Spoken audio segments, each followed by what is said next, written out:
دشمنی احمد پہ شدت کیجئے۔ قال رسول اللہ صلی اللہ تعالی علیہ وسلم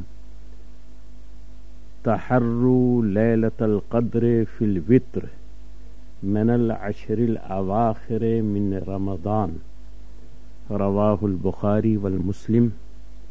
وقال اللہ تبارک وتعالی فی کتابہ القدیم فاعوذ باللہ من الشیطان الرجیم ان اللہ وملائکتہ یصلون علی النبی یا ایہا الذین آمنوا صلوا علیہ وسلموا تسلیما۔ اللہم صل علی سیدنا و مولانا محمد وعلی آل و اصحاب سیدنا و مولانا محمد وبارک وسلم صلاۃ و سلام علیک یا سیدی یا حبیبی یا رسول اللہ۔ اللہ تعالی کے پیارے حبیب سرور عالم صلی اللہ علیہ وسلم نے رمضان شریف کے مہینے کو 3 حصے میں تقسیم فرمایا، بانٹا۔ فرمایا اولہ رحمت و اوسطہ مغفرت و آخرہ عتق من النیران، او کما قال النبی صلی اللہ علیہ وسلم۔ پیارے نبی صلی اللہ علیہ وسلم نے اس کو 3 حصوں میں بانٹ کر ارشاد فرمایا کہ اس کا جو پہلا حصہ ہے وہ رحمتوں سے بھرا ہوا ہے، اور اس کا جو بیچلا حصہ ہے، درمیانی حصہ ہے، وہ مغفرت کا حصہ ہے، یعنی بخشش کا حصہ ہے۔ لوگ اپنی مغفرت کرائیں، لوگ اپنی معافی کرائیں، لوگ جہنم سے آزادی کا پروانہ حاصل کریں، لوگ جہنم سے آزاد ہوں۔ تو بیچ کا جو حصہ ہے وہ جہنم سے آزاد ہونے کا ہے، اور تیسرا حصہ جو ہے، دوسرا حصہ مغفرت کا ہے، اور تیسرا حصہ جہنم سے آزاد ہونے کا ہے۔ تو جو آدمی جہنم سے آزادی چاہتا ہے، چھٹکارا چاہتا ہے، اسے چاہیے کہ آخری حصے میں جہنم سے چھٹکارے کی دعا کرتا رہے پروردگار سے، یا ایسا عمل کرے کہ جس عمل کی وجہ سے وہ جہنم سے چھوٹ جائے۔ تو پیارے نبی صلی اللہ علیہ وسلم نے اس مہینے کو 10 دنوں کا ایک حصہ قرار دیا۔ پہلا حصہ 10 دنوں کا رحمت سے بھرا ہوا، درمیانی حصہ مغفرت سے بھرا ہوا، اور آخری حصہ جہنم سے آزادی کے لیے۔ یہ 3 حصے پیارے نبی صلی اللہ علیہ وسلم نے ارشاد فرمایا۔ اب ایک بات اور سماعت فرمائیں، جب یہ تاریخ آئی، آج والی تاریخ، آج کون سی تاریخ تھی دن میں؟ رمضان شریف کی 20 تھی، اب 21ویں شروع ہوئی۔ جب 21ویں تاریخ شروع ہوئی تو حضرت سیدہ عائشہ صدیقہ رضی اللہ تعالی عنہا نے پیارے نبی سے پوچھا، اے اللہ کے حبیب، یہ بتائیے کہ اگر میں شب قدر پالوں، اس لیے کہ شب قدر عموماً آخری حصے میں ہے، یا تو 21 کی رات کو ہے، یا 23 کی رات کو ہے، یا 25 کی رات کو ہے، یا 27 کی رات کو ہے، یا 29 کی رات کو ہے، ان 5 دنوں میں سے کوئی ایک رات ہے۔ ویسے تو بزرگوں نے فرمایا کہ سال بھر میں یہ لیلۃ القدر دور کرتا رہتا ہے، کبھی ربیع الاول میں، کبھی رجب میں، کبھی رمضان میں، کبھی شوال میں، سال بھر میں یہ دور کرتا رہتا ہے۔ لیکن پیارے نبی صلی اللہ علیہ وسلم کی احادیث کریمہ کی روشنی میں اور قرآن کے اشارے سے یہ پتہ چلتا ہے کہ وہ رمضان شریف میں ہے۔ اس سے پتہ چلتا ہے وہ کیسے کہ قرآن کہتا ہے انا انزلناہ فی لیلۃ القدر، ہم نے قرآن کو لیلۃ القدر میں لوح محفوظ سے بیت العزت میں اتارا۔ یہ قرآن کہتا ہے لیلۃ القدر میں اتارا۔ اور پھر ایک جگہ قرآن کہتا ہے کہ شہر رمضان الذی انزل فیہ القرآن، رمضان کے مہینے میں قرآن نازل ہوا۔ تو دونوں کو ملانے سے پتہ چلتا ہے کہ مہینہ رمضان کا تھا اور لیلۃ القدر رمضان ہی میں ہے۔